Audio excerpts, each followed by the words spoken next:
Hey there guitar players, it's Anthony here from Cutting Edge Guitar, and I suppose I should start this video with a I'm back message. So before I get into what I want to do in today's video, which is going to be a lesson, I just need to do, I suppose, a little bit of housekeeping for my subscribers. Obviously there's nearly 4,000 of you at this moment, and I've had a few comments from a few people over the past few months going, I haven't seen a video from you for ages, what's been going on? So I'll tell you what's been going on in the background. In the past few months since the summer, I've basically taken a bit of time out from doing all social media and all of that stuff so that I can be doing a lot more work in the background on my own website. So the Cutting Edge Guitar platform, I've basically introduced an entirely new product there, which is called Cracking the Fretboard Code. That is a very inexpensive course product that comes with a practice plan bundle and all of them sorts of things, but I won't bore you with all of that here. Not that it's boring, because it's not boring at all, but I know most people come to these things and they're just like, right, I just want to see what this lesson is, Ant, so get on with it. So anyway, I've been building an entire product over there, but I've also completely upgraded the members area over at Cutting Edge Guitar.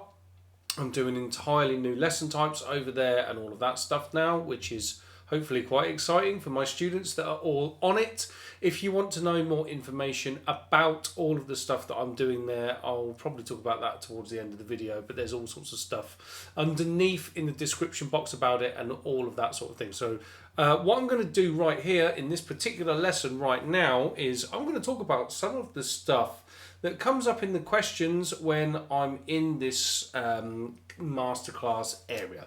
So one of the things that I get asked about quite a lot will be things like, how do you open up the fretboard so that you can play along the length of it or break out of boxes? This is such a common question. I get talking about all this stuff all the time. So I know that there'll be a bunch of you out here on YouTube that'll be like, yeah, that's a massive problem for me. I want to know how to solve all of that.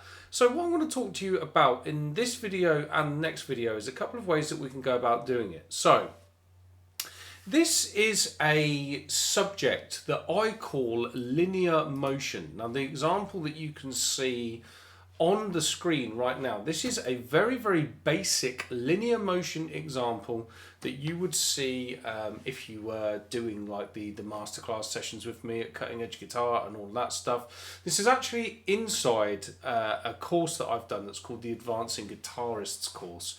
The keen-eyed ones among you will probably understand where I got the name of that course from. It's a very influential book on me when I was a young guitar player growing up. Anyway, what is going on here?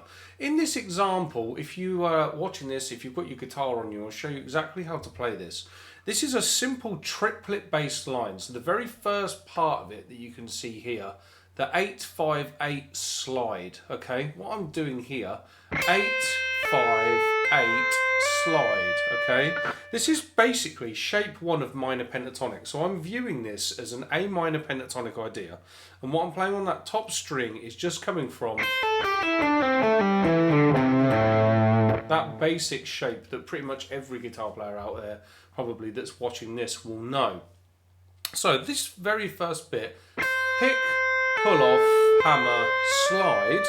And then what I'm going to do with this whole thing is keep that theme going through every single one of the shapes. So hopefully for people that are watching this, you would understand that there's something called the cage system. There's 5 shapes of the minor pentatonic scale, etc. If you don't know about all of that stuff, there's also a lot of people who don't know about it. That's all of the stuff that I'm teaching over at my platform to fill in these gaps about this sort of stuff. So if you don't know that, basically the minor pentatonic scale is 5 notes, A, C, D, E, G, back to your A. Now there's a shape for the minor pentatonic scale that we can build on each one of those notes. So you've got one that starts on the A. That's the first option of that. Then we've got one that starts on the C, one on the D, one on the E, one on the G. Now those 5 shapes, they span the whole fretboard, but I don't want to get into that now, otherwise the video will be really long. But effectively all I'm doing is playing the top string playing that triplet pattern. 1, 2, 3, slide, 2, 3, slide, 2, 3, slide, 2, 3, slide, 2, 3, slide, 2, 3. Now that bit, the bend that you can see over here on the 20th fret, that is just the exit. Now, one of the things that you'd want to do with this, you've got this pattern that I've just showed you here, triplet E bass.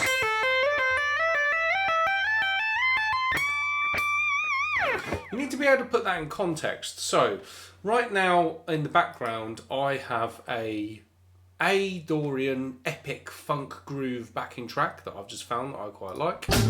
Sounds like this. What I'm going to do is I'm just going to play this example over that backing track. Sounds like this. 2, 3, 4.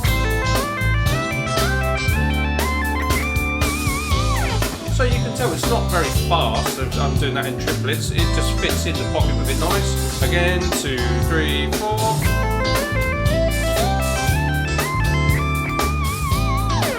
But that's now a way that you're connecting up the fretboard. Now if you wanted to do that really fast, of course you could. Like this, 3, 4.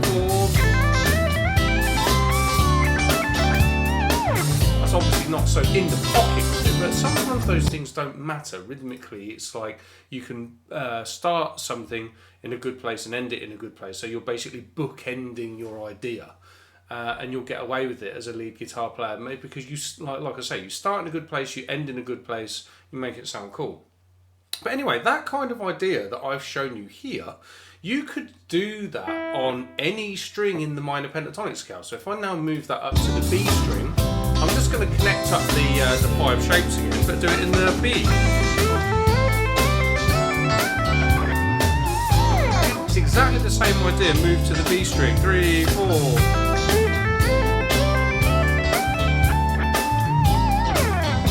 Super effective, but what really gets these things, sets them apart, because this is effectively a run, and I will caveat with this, like, this is a really basic one, and if I just do this sort of thing, scroll through these, you'll see I've done loads and loads of these, and this is all just with pentatonic scales, loads and loads of different ideas for this sort of thing. Like I say, this is all the sort of stuff that we do over at Cutting Edge Guitar. But anyway, like, if you get a bunch of these under your fingers, how you become musical with them is what you do. You've got to find interesting ways of getting in and out of the idea. So on a super basic format, what you might have is some vocabulary that you play in this shape 1. So your standard bluesy vocabulary, like this.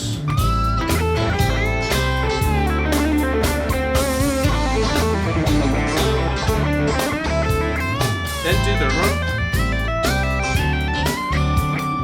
And then what you're going to do to get out of it.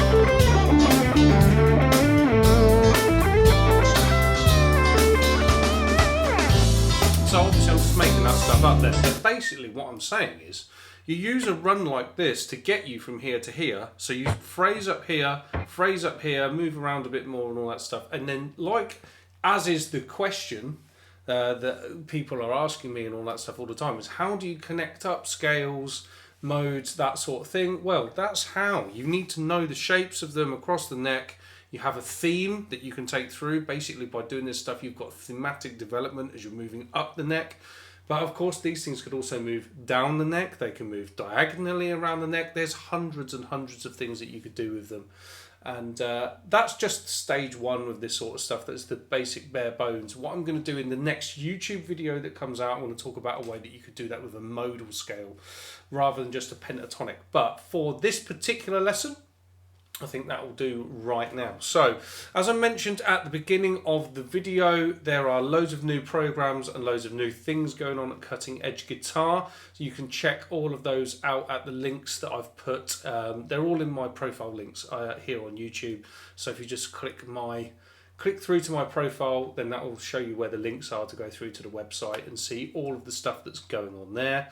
And it would be really cool to see you over there. As always, it helps me out massively if you subscribe to the channel and drop me a line in the comments if you have questions that are like these sorts of things, and I can help you out at any point. Okay, guys, thanks so much for watching. I will see you in the next video. Take care.